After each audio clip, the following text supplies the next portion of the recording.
Historiquement, on est un éditeur de logiciels. Depuis une quarantaine d'années, on a à peu près 40 000 développeurs dans le monde qui travaillent sur des solutions applicatives et très orientées autour de la data. Je pense qu'on était la première société mondiale qui a travaillé d'aussi près, aussi intensément sur le sujet data. Et on a aujourd'hui plus de 15 000 personnes qui supportent ces solutions-là pour nos clients. Au départ, on a développé des solutions applicatives métiers qui couvrent tout secteur d'activité. Et ça va de solutions très génériques autour de l'ERP, de l'expérience client, des ressources humaines, jusqu'à des solutions très pointues qui sont plutôt centrées sur l'hôtellerie, la pharmacovigilance, les essais cliniques, tout métier. Mais le socle principal, c'est la data et les bases de données historiquement. Ça, c'était le cas il y a 40 ans.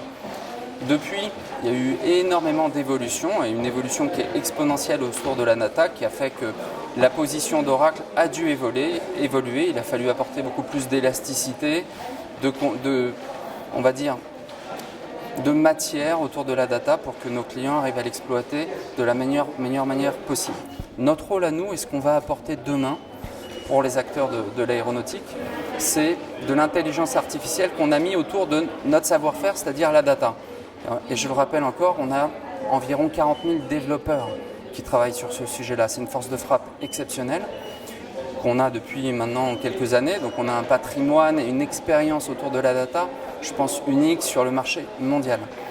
Donc l'intelligence artificielle, on l'a positionnée au plus bas du process et du workflow, vraiment dans les couches les plus infrastructures, pour que demain, nos clients, Oracle, c'est un fournisseur de pelles et de pioches. On leur donne les moyens de l'exploiter comme ils en ont envie.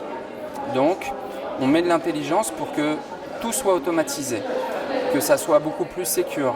Tous ces éléments-là, c'est ce qu'on amène demain et on est au début d'une nouvelle évolution avec des bases de données totalement autonomes pour que des clients, que ce soit des avionneurs, des compagnies aériennes, des sujets un peu plus sensibles autour de la défense, soient capables de sécuriser la donnée et la traiter en temps réel, avec beaucoup plus de volume, de vélocité, parce que la donnée, elle est devenue polymorphe.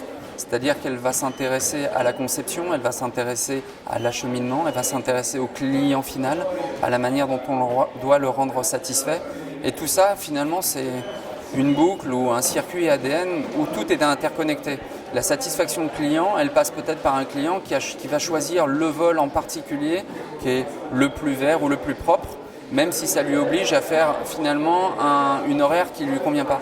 Mais tout ça, ça va avoir un impact potentiellement demain sur l'équipementier concerné. Et il faut faire parler des milliers de partenaires entre eux.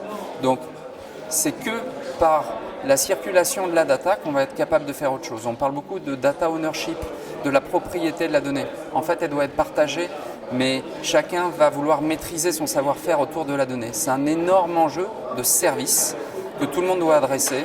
Il y a des gens comme Airbus qui ont une conception assez avancée de ce sujet-là, mais on peut aller encore beaucoup plus loin. Et je pense qu'on est dans une première réflexion. Je ne sais pas si c'est une data révolution ou une data évolution. En tout cas, je pense que c'est sans fin, mais il y a une énorme accélération du sujet autour de la donnée qui, quelque part, ne va pas s'arrêter demain. Au contraire, ça va s'accélérer et il faut être capable de maîtriser le processus d'exécution.